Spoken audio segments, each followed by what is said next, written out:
खबरों की वही तस्वीर, बिना बदले बिना डरे, जज्बा सच का लिए, सच दिखाते हैं आपके जरूरत की खबर। हमारा संविधान हमारी गाइडिंग लाइट है। ये सिर्फ अनेक धाराओं का संग्रह नहीं है। हमारा संविधान सहस्त्रों वर्ष की भारत की महान परंपरा, अखंड धारा, उस धारा की आधुनिक अभिव्यक्ति है।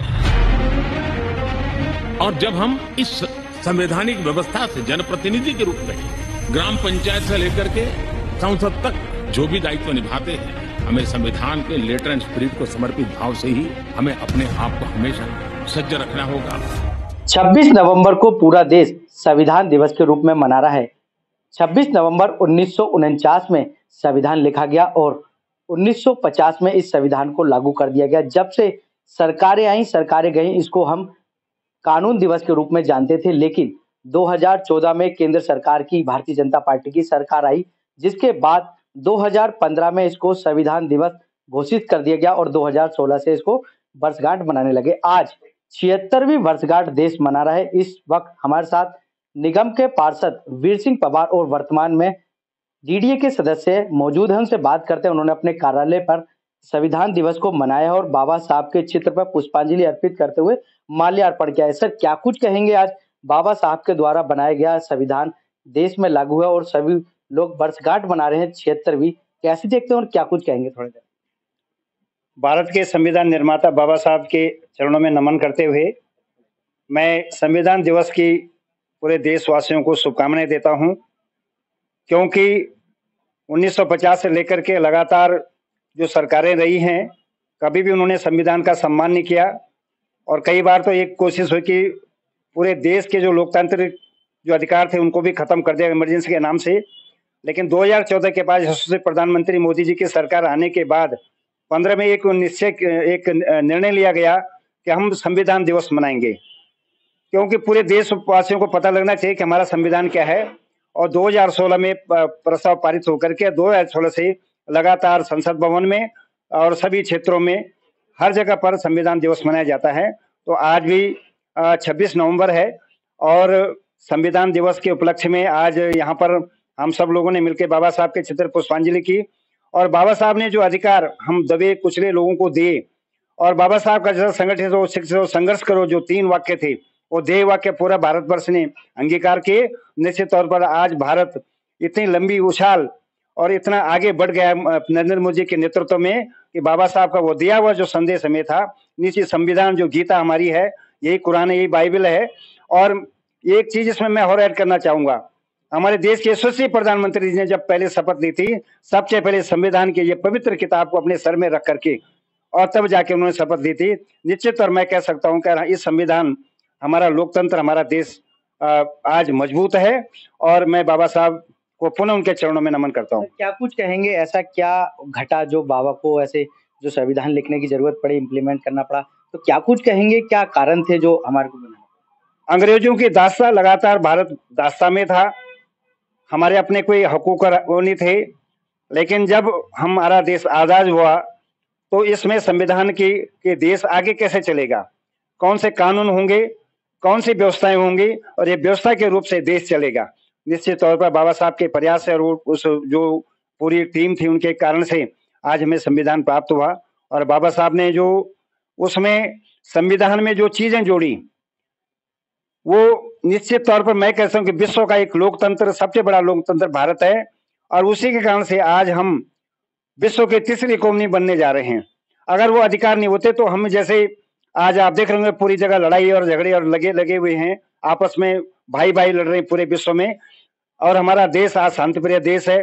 वो सब बाबा साहब ने अधिकार दे रखे हैं, वो इम्प्लीमेंटेड होते रहते हैं और उन्हीं कानूनों के आधार पर हमारा देश चल रहा है। अच्छा सर, बात करें, बाबा साहब ने जो हमें संविधान दिया, हमारे को काफी उसका फायदा भी हुआ, लेकिन भारतीय जनता पार्टी से पहले जो सरकारें रहीं ना उन्होंने सम्मान किया, लेकिन भारतीय जनता पार्टी आई है, तो क्या ऐसा उन्होंने खास किया बाबा साहब के लिए जो हम कह सकते हैं? भारतीय जनता पार्टी राष्ट्रवादी पार्टी है। इस राष्ट्र के लिए क्या अच्छा है, इस राष्ट्र के लिए किसने अच्छा किया? बाबा साहब को भारत रत्न तो भारतीय जनता पार्टी ने जब सरकार आई तभी दिया था। इन लोगों ने तो खाली उनका नाम इस्तेमाल किया। और बाबा साहब वो व्यक्ति थे जिन्होंने पवित्र ग्रंथ हमें सौंपा, और इसके कारण से हमारी जुडिशरी चल रही है, हमारी सारी जो प्रजातांत्रिक व्यवस्थाएं चल रही हैं। निश्चित तौर मैं कह सकता हूं कि नरेंद्र मोदी जो दूरदृष्टि रखते हैं कि बाबा साहब का नाम लाखों लाखों वर्ष तक चलता रहे, संविधान को अंगीकार हम सब ने किया, तो निश्चित तौर पर मैं कह सकता हूं कि प्रधानमंत्री मोदी जी का हम पूरा देशवासी आभार प्रकट करते हैं कि बाबा साहब को इतना बड़ा सम्मान और इस पवित्र ग्रंथ को बड़ा सम्मान दिया। बाबा साहब के सम्मान में पंच तीर्थ भी दिखाए गए और दिए गए, तो उनके बारे में कैसे उल्लेख करते हैं, क्या क्या वो पंच तीर्थ है और कहाँ कहाँ? जो लोग लगातार बाबा साहब के नाम से वोट बैंक इकट्ठा करके बैठे हुए थे या एकाधिकार करके रखे थे, उन्होंने कभी भी बाबा साहब के बारे में नहीं सोचा कि बाबा साहब जहाँ जन्म हुआ था, बाबा साहब ने यहाँ से शिक्षा ग्रहण की, बाबा साहब का जहाँ पुनर्निर्माण हुआ था, परिनिर्माण हुआ था, परिवहन हुआ था, वहां पर उन स्थानों की कोई किसी को सूझबूझ नहीं थी। लेकिन आज नरेंद्र मोदी जी की सरकार आने पर, भारतीय जनता पार्टी सरकार आने पर, एनडीए की सरकार आने पर वो पंच तीर्थ आज बन गए हैं। लाखों लाखों लोग वहां जाकर के और वहां प्रणाम करते हैं, उस माटी को छूते हैं, क्योंकि बाबा जी के पवित्र चरण वहां पर, बाबा साहब के पवित्र चरण वहां पड़े थे। निश्चित तौर पर मैं कह सकता हूं कि वो पंच तीर्थ हम सब के लिए, जैसे हमारे मंदिर हैं, गुरुद्वारे हैं, चर्च हैं, मस्जिदें हैं, उससे भी पवित्र जगह वो है जहां बाबा साहब के ये 5 तीर्थ हैं। राहुल गांधी संसद में संविधान उठाकर कहते हैं कि भारतीय जनता पार्टी लोकतंत्र का हत्या कर रही है, गला घोट रही है। मेरा मानना है कि कोई भी व्यक्ति को अधिकार नहीं देना चाहिए कि पवित्र ग्रंथ को ऐसे गंदे हाथों से छुए और वो लाल किताब दिखा करके। और अब लोकसभा चुनाव में जिस तरह के लोकतंत्र खतरे में, बाबा साहब का संविधान खतरे में, सब दुनिया ने देख लिया कि बाबा साहब का जब तक ये धरती रहेगी तब तक लोकतंत्र कभी खतरे में नहीं होगा, बाबा साहब का संविधान कभी खतरे नहीं हुआ। जिन्होंने 80 बार इस संविधान में संशोधन किए, वो लोग उस किताब को हाथ में लेकर के और लोगों को रिझाते रहते थे, लेकिन पब्लिक इनको ठुकरा दिया। और आज आप देखें बिहार के चुनाव में कहीं के नहीं रहे, डबल डिजिट में नहीं आ पाए। तो मैं कहता हूं कि जिसने बाबा साहब के नाम को, बाबा साहब के संविधान को गलत तरीके से लाभ लेने के प्रयास किया, वो सब मिट्टी में मिले हैं। बाबा साहब का ग्रंथ पवित्र अमर रहता है। हमारी लोकतांत्रिक प्रजातांत्रिक जो प्रक्रिया है हमेशा लागू रहेगी। अभी आपने देखा होगा जो चौथा स्तंभ है हमारी जुडिशरी का, माननीय सुप्रीम कोर्ट के जज, उनका शपथ ग्रहण समारोह था न्यायाधीश जी का, आप वहां नहीं आए। आप क्या चाहते हैं, क्या करना, क्या आपके मन में क्या है, तो बताए पब्लिक को कि मैं क्यों नहीं आया। इतना बड़ा दिन था कि जहां पर आज बहुत बड़ा जो सुप्रीम कोर्ट के सुप्रीमो, वहां पर आज उनका शपथ ग्रहण है, राष्ट्रपति जी वहां, प्रधानमंत्री जी, आपको भी नेता विपक्ष के नाते आपको होना चाहिए था, लेकिन आप तो संविधान में विश्वास ही नहीं करते, इस कारण से आप नहीं आए, तो लोग आपको ऐसे ठुकराएंगे। 76वीं वर्षगांठ मना रहे हैं, तो देशवासियों को क्या कुछ कहेंगे बाबा साहब के लिए और संविधान के लिए, क्या शुभकामनाएं? मैं तो सबसे आग्रह करूंगा, विनती भी करूंगा, संविधान की कॉपी लाएं, अपने बच्चों को पढ़ाएं, आप खुद पढ़ें, क्योंकि उसमें इतना सारा हम लोगों के लिए लिखा हुआ है कि गीता, जिस तरह गीता में हमारे कर्तव्य दिए, वैसे भी इसमें कर्तव्य अधिकार दिए गए हैं।